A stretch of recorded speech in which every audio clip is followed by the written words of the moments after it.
Ayan. Kaya, update tayo sa demolition dito sa may Pateros. Oh, bakbak na yung ano.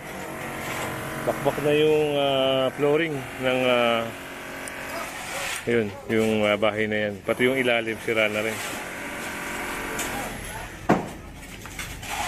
Nakita tayo dun mamaya-maya, papakita ko sa inyo.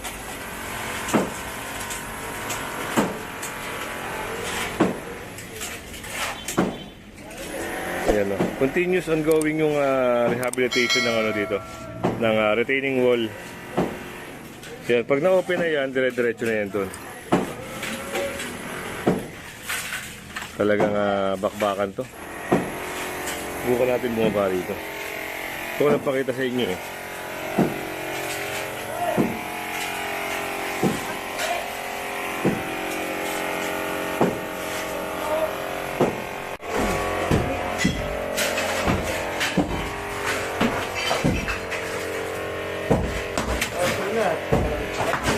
Merienda ka muna kayo.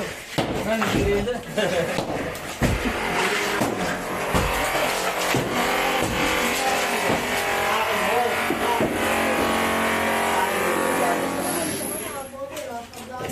Ganyo.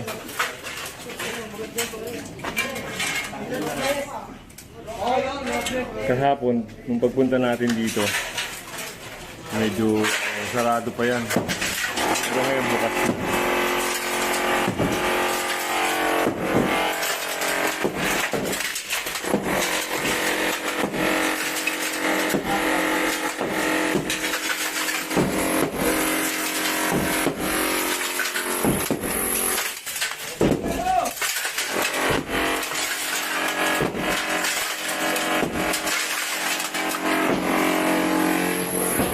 Kaya tayo. Ayun, sir. Galing, sir. O, nagsin na kayo.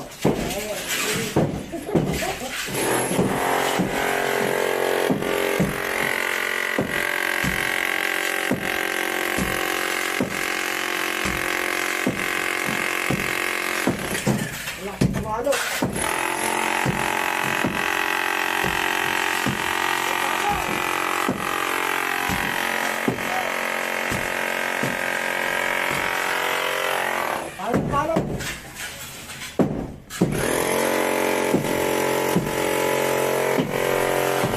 Yung banda, yung nakikita nyo yung parang maliit na backhoe. Pag dinire-diretso nyo yun yung creek. So lalagyan niya ng mga retaining wall, magkapilaan. At babaybayin niya yung papunta ng ilog ng Pateros, no? Na nakonekta sa Pasig River. Lahat naman yan konektado sa Pasig River. Ano? Anong nangyari kasi, siguro yung mga dati, ito ay nasarahan, no? Parang nawala sa mapa. Kaya ito, muling mamumbalik lahat ng mga pagmamayari ng gobyerno, lalo na yung mga creek o ilog. Yan, binubuksan yan.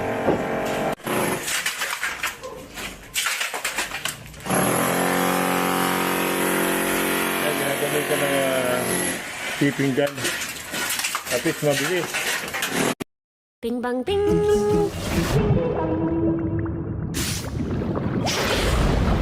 Ting bang ting. Sapa natin si Sir Umali ngayon. Wala, sir, baba, sir? Nasa baba. So, sila yung team leader dito. So, ito yung operation, no? Demolition. Parang joint ito ng LGU ng Pateros.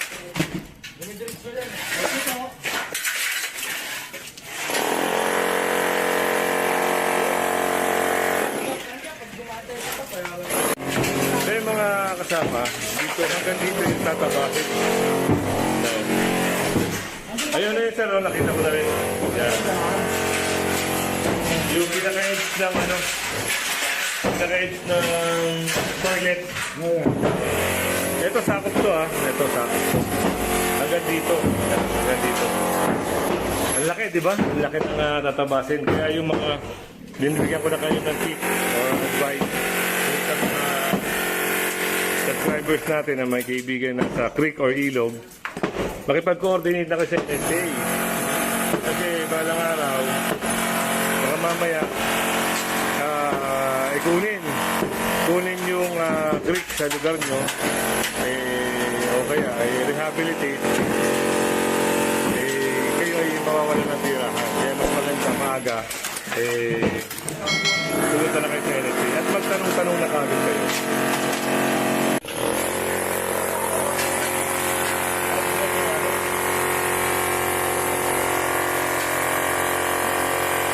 So, yun, pinapakita ni Sir yung sukat ng tatamaan na yun. Dali yan. Ay, biro mo kamulaan mo. Hindi lang ito pag ito. Ang bawal ito.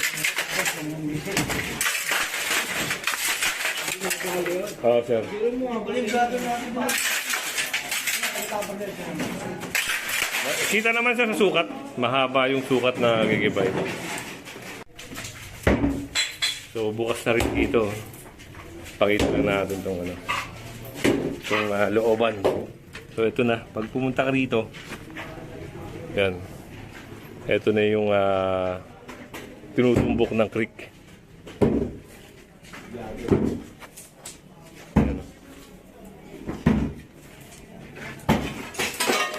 Yan. Ba't sabi sa'yo, huwag masabi yung jersey? Ito na pala yun, no? Ang bilis, Sir, Kahapon lang nag-start, eh. Kahapon ba? Kahapon, sir. Kahapon, no?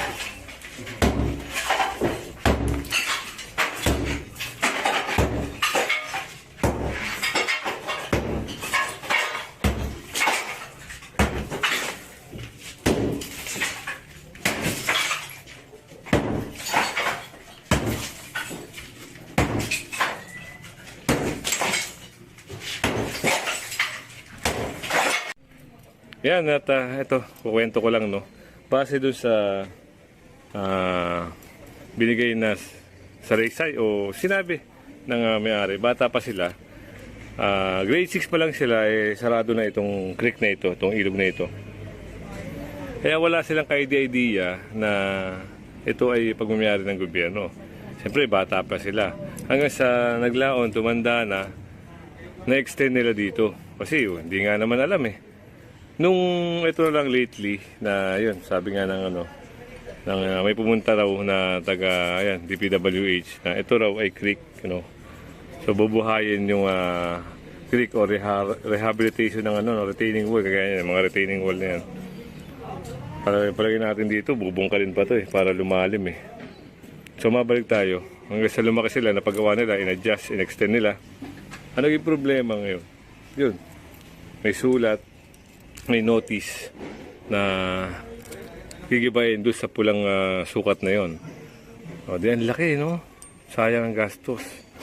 At yung sa mga kabilang side na yon, ang may pagmamayari pala nun, yung dating ex-mayor, yung mga sinaunang mayor pa, no?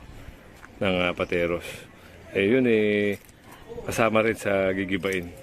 So basta lahat ng dadaanan na itong river na to, yung creek na to, madadaanan na bahay, gigibain. Yan. I-update ko kayo, no? Matapos to, sa mga susunod na araw kung saan naman yung area na gigibain. Kasi ito, palagay natin to. Ito. Meron ng, yun, di ba? Retaining wall. Parang dito sila nagsimula sa area na to. Hanggang dun.